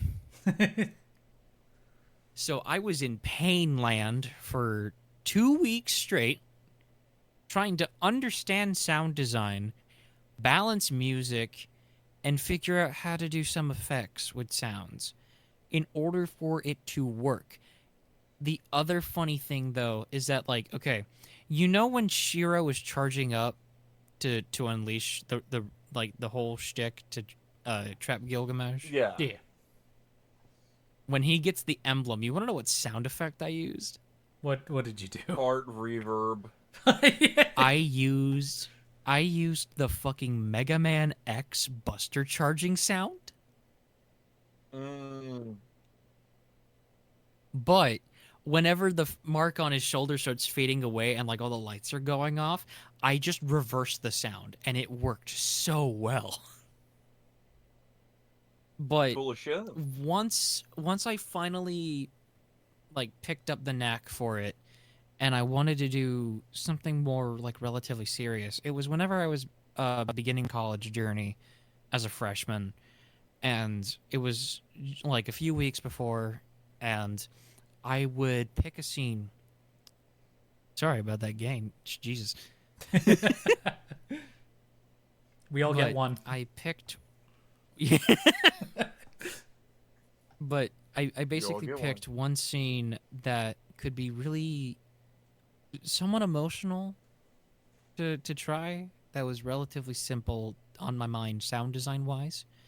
And it was one of the first cutscenes from Xenoblade Chronicles with Shulk and Fiora. And it's when they're sitting down at the bench looking over the horizon of Colony 9 with Fiora bringing Shulk sandwiches and tea. I wanted to do that scene because I was practicing Shulk as a voice, and I was like, I want to do this. So whenever I tried to do Shulk, I had on and off periods of time just for me to understand bits and pieces of his character that was really interesting to try. And once I finally got it down for that scene, it was just how I had to deliver it all to make it work into its own line. And seeing what I do now, I dead ass feel like Shulk when he evolved into Xenoblade Chronicles 3. I literally feel that way now. But like whenever I started taking it seriously, it was with that Shulk project. Just I had to reach out a few times to a few people and be like, hey, I need a Fiora real quick. People, come on. But I did really well with that project. I wish I kept it around. Mm-hmm. Man, the nostalgia about the old projects, you know what I mean? Yeah. Yeah. That'll do it. All right. All right, Zach, I believe it's your turn. Oh. Start asking Here's your just a first fun question. question. Yeah. What's your favorite character to voice? It's pretty simplistic. Archer Emiya. Woo! Fair enough. Shit. Damn. Okay. With this one, it was very like interesting to think on for a minute. Like prior to the actual getting like an answer out, I think my favorite character to that has been able to be voiced was for this project for somebody that wanted to do a whole webtoon dub of this webtoon called The Greatest Estate Developer. And I got casted as the main character Lloyd, and by God, that was the most fun I've ever had with a session, going between angry, mildly cranky, to being a narrator, to being a maniac, to being a mild jackass, and then to be funny. It felt so good. Sounds to like a have fucking that isekai. much variety. Yeah. Because it is. Oh, of course it fucking is. But that was the most fun I ever had with like a session, primarily out of the factor that I was reading it at the time of recording, and I was like, I've been live dubbing it to myself, so I can have fun with this. And then I send in that audition, and they're like, bro, I don't think I could have casted anyone better than what the fuck you're putting out here for me to work with. And I'm like, oh, hell yeah. Vindication! And, well, of course, as most people know, I fucking love voicing Eggman. It's one of the only characters that's just consistently like, oh, I'm going to be this big funny guy. I'm going to do the funny things. Blah, blah, blah. And, you know, and the thing is that originally, my Eggman was much. It's a mix. It's always been a mix of Adventures of Sonic the Hedgehog, aka the Snooping as usual, I say. that one, and the Sonic Underground one, which Ooh. personally my two favorites. So I was like, what if I just like kind of mix them two? Because originally I was more going based on Long John, but I was like, you know, because randomly, like really recently, my voice like it just can't hit it can't hit that anymore, and I've been trying to get that voice again. I don't know how, but I just like physically can't, and it's really sad because that's how so many people knew me. It's like, Well, of course, it is a bit closer, but it's not exactly what it used to be. The rolling around at the speed of Oh, sound, God. like I have something similar to what it once was, but as time passed on, I kind of lost the voice, sadly. So Yeah. so nowadays it's much more based on Sonic Underground Eggman. Well, Robotnik, I should say, not Eggman. Yeah, my voice is much more based on Robotnik. And then I was like, actually, wait. Now it's just more of a mix of like Sonic Adventure and Sonic Underground Eggman. I was like, wait, but those are like my favorite Eggmans. And I was like, oh, well, that makes me happy. But yeah, it's probably Eggman / Robotnik for me. Mm-hmm. And then here's my final question for me. What's the funniest character you got casted as, or what's the funniest back-to-back characters you got casted as? Oh, So like, fuck. say like randomly you get casted as, I don't know, Chowder from Chowder, and then randomly next one you get casted like Mr. Krabs, and it's just like these like For me, it would have to be between two characters. One of them was an unhinged Ash Ketchum, which I voiced nothing like the original. Well, I mean, kind of. It was like, hello, how's it going, Pikachu? I fucking like he was an unhinged little I shit. fucking hate you. Yeah. The next character was I think he was from something like Getter Robo or something like that. Dr. Sayotome, and he just talked like this. How's it going, kids? I just shit my pants. I just shit my pants. Yeah, and like it's like when you do like funny characteristics like that, like it kind of has this like whimsical fun to it. You know what I mean? Yeah. Mm-hmm. What about you, Sabak? Yeah. Yeah. I'm still gonna say that experience with Lloyd for that fucking webtoon dubbing, that has been the funniest that I've gotten as of recent.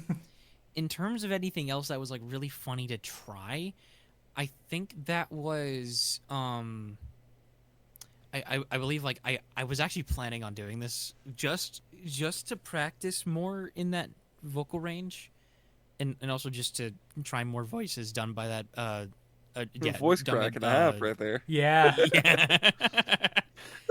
Yeah, Somebody Really going forgot through here now. it's getting common for me. somebody forgot their water. Yeah, Somebody forgot their.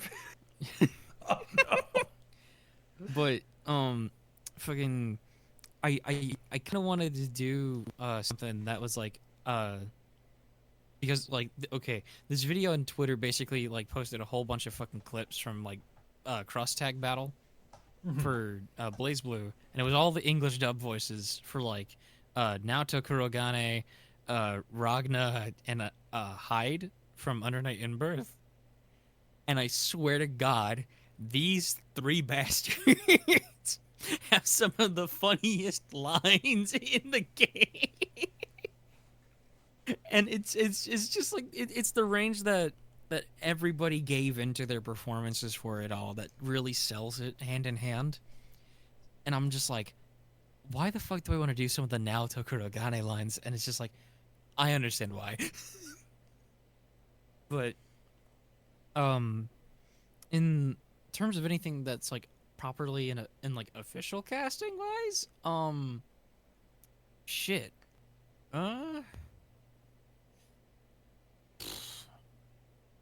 I would probably have to say, fuck. Yeah, there's this project that's currently in like an odd state right now because I think they're just going through the editing process like on the slower side. It was Inuyasha for a Inuyasha abridged. That one was kind of fun to think on because it's just like, how much of a bitch do I have to act to sell this character? Who are you playing, Inuyasha? I was playing as Inuyasha, yes. Yeah, man. And it's just like, how much of a bitch do I need to sound like in the first episode until that damn collar gets on him? Yeah. Before I have to start making sounds that's just like, Yeah. So, personally, I think it's so. At first, I think I actually posted all these auditions the same day. So, first is Sans for a Injustice cross Undertale thing, which I thought it was just some sort of Undertale thing. I was like, yeah, I do the fucking funny skeleton man, yeah. I was like, hey kid, you want to wait in your mouth? Hey, kid. my God. And somehow I got someone to ask me, hey, can he sound like fucking Moist Critical? I'm like, hell yeah, I can sound like fucking Moist Critical as Sans. I don't know why they wanted Sans Moist Critical, but they got fucking Sans Moist Critical. Fucking voice Even critical. in the audition, I like jokingly said, oh yeah, so turns out I have the same fucking mic as Moist Critical, so yeah. Hey guys, God. how's it going? This is Charlie. Right before that, I got casted as Squidward. What are you doing? So the thing is that it's for a redub of a video that's I think like 8 years old. That's called SpongeBob Everything by Fried Chili Cheese Dogs.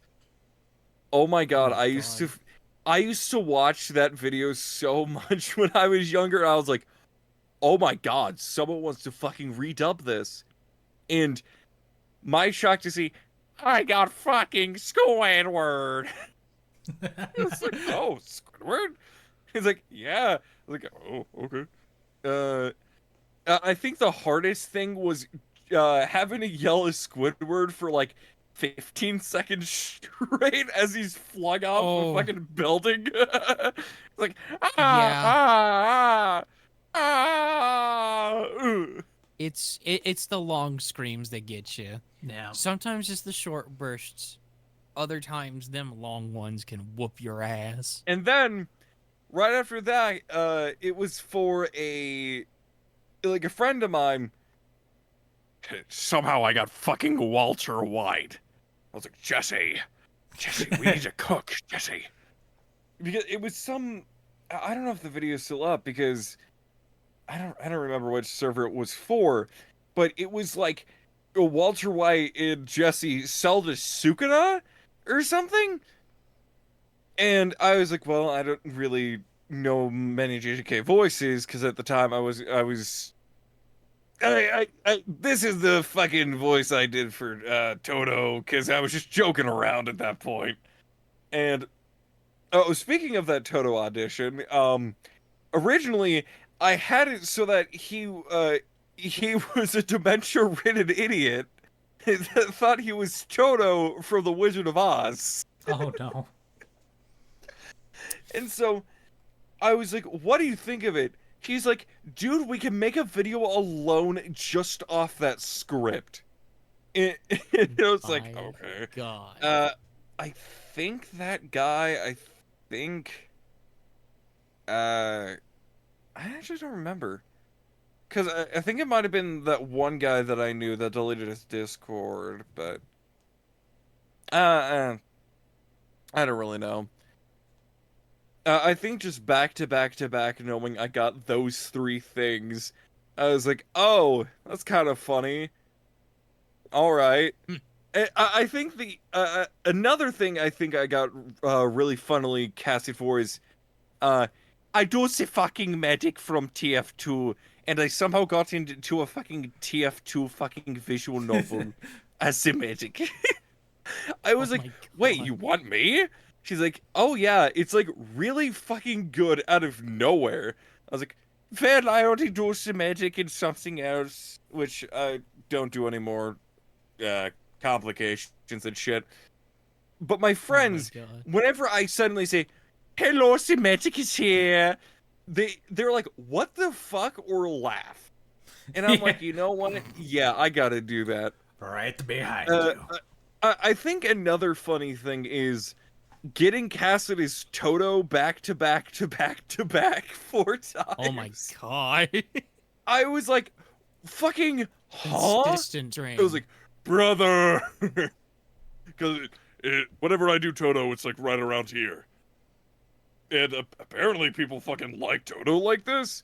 So I was like, what kind of woman is your type? And people were like, whoa, that's fun, that's good. hey, fucking Toto's Whatever works. Whatever fucking works. God, okay. Um, I will say this though, Zach. Yeah. Your question, like right below one of the memes, I actually did like that. There's like, what are some dub voices that shocked you? I like that question. yeah. Let's go into only that. one person. There's only one motherfucker that goes on my list at the top of a dub voice actor that shocked me the first time I watched that scene.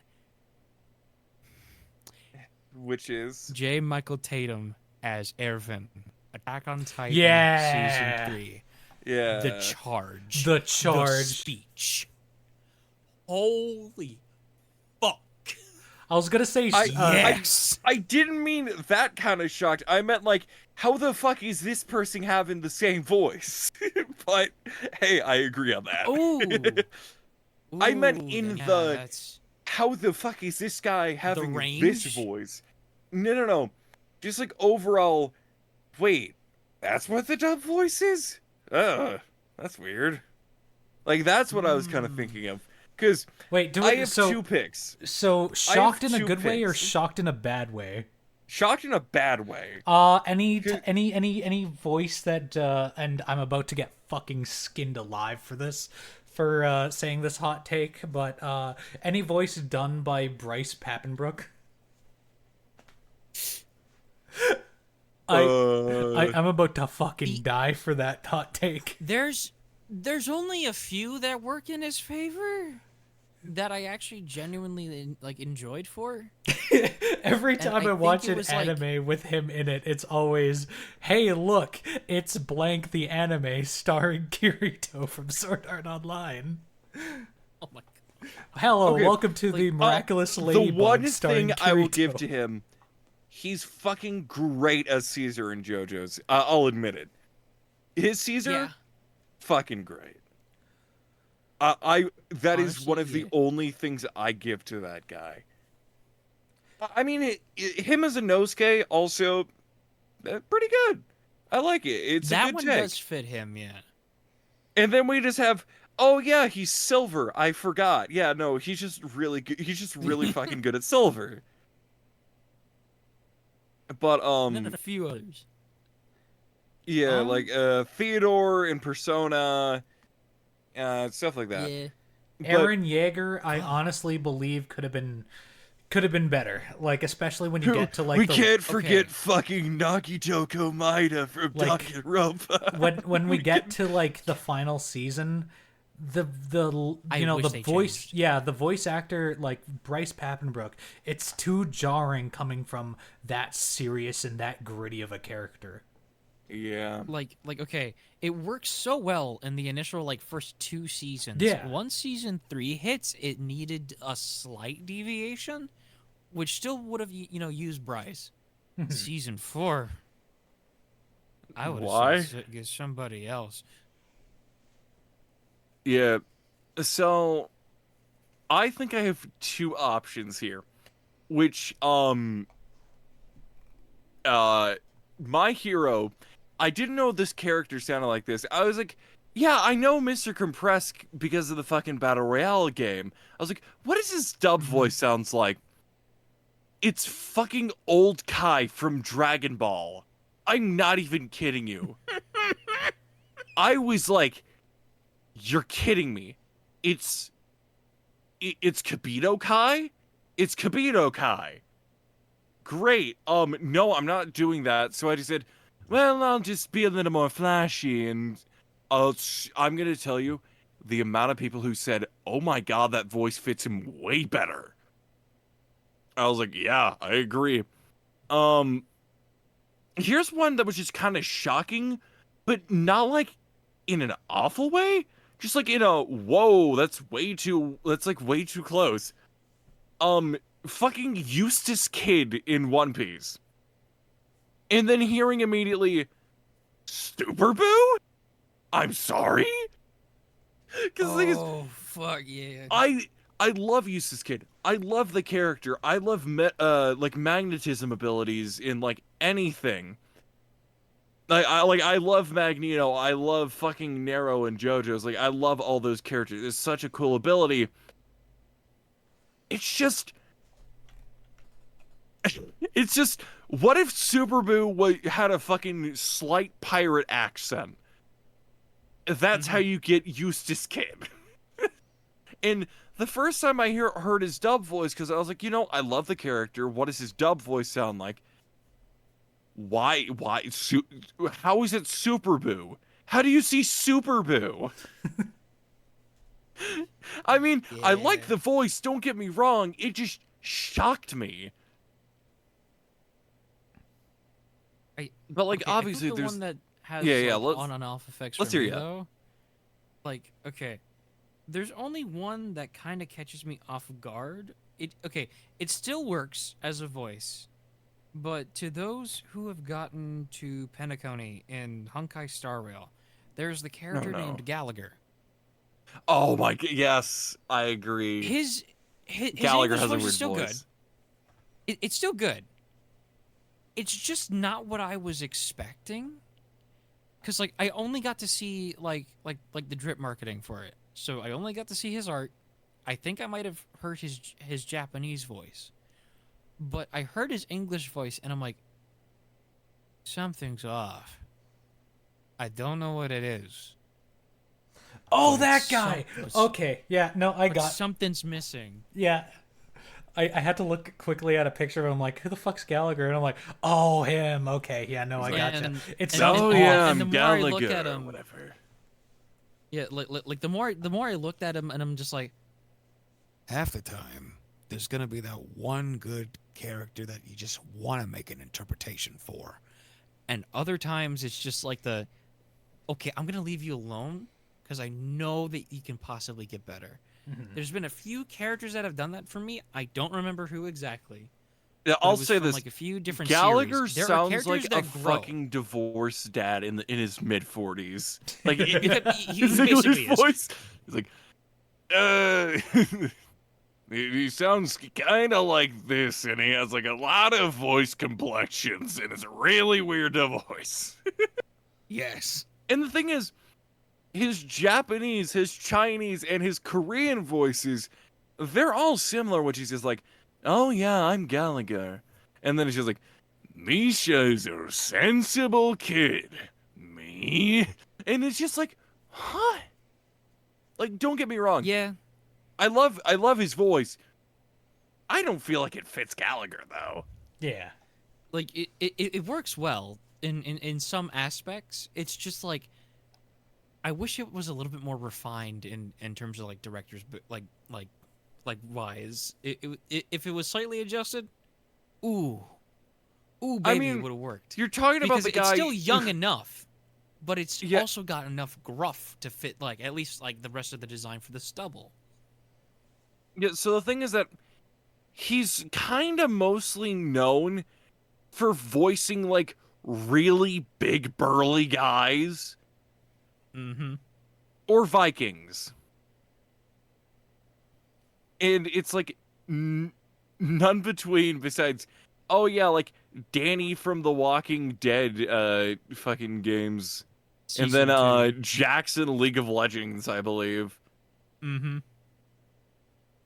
And that's like the biggest differentiating like things in like what I see with like the BTVA. But, Yeah. It's there. I just wish it was tweaked.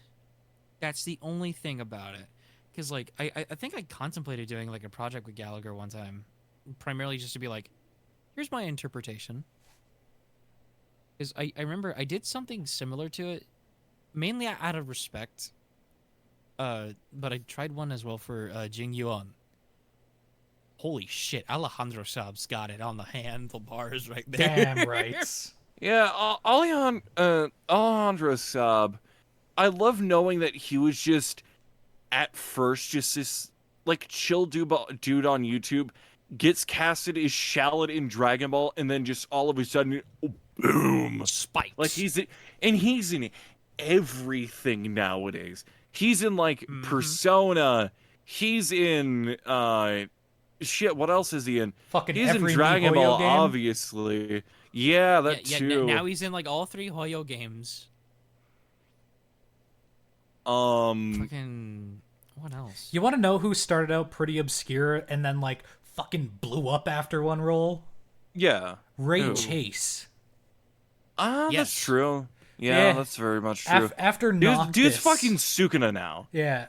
After Noctis, Yep. then he got hit with the I think it was the JoJo Bizarre Adventure role, and then like you got the Oratrice Mechanique de la Lise Cardinal, and then like Nivelet. yeah, Nivelet. According to the order of the Oratrice Mechanique de la d'Annelise Cardinal. Yeah, I fucking love that line. I The love thing that is, I meme. actually voice him, so it's pretty good. Oh. Alright, Anyways, shit. I think so much good shit. yeah, that's I think that we should maybe call it right here. Like it's a good place to end it off. So going around in our little circle or little triangle, I guess. I'm TwitchShadowVO. I am a voice actor, abridger, director, writer, editor. I also do gaming content. You could find me on this channel or TwitchShadowVO on YouTube. I don't know why the fuck I was about to say Twitch TV. But yeah, that's me. Going off to Tsubaki VA.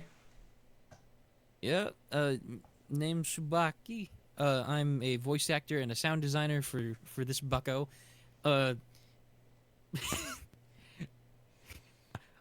just gonna say it still feels weird to be paid in loonies.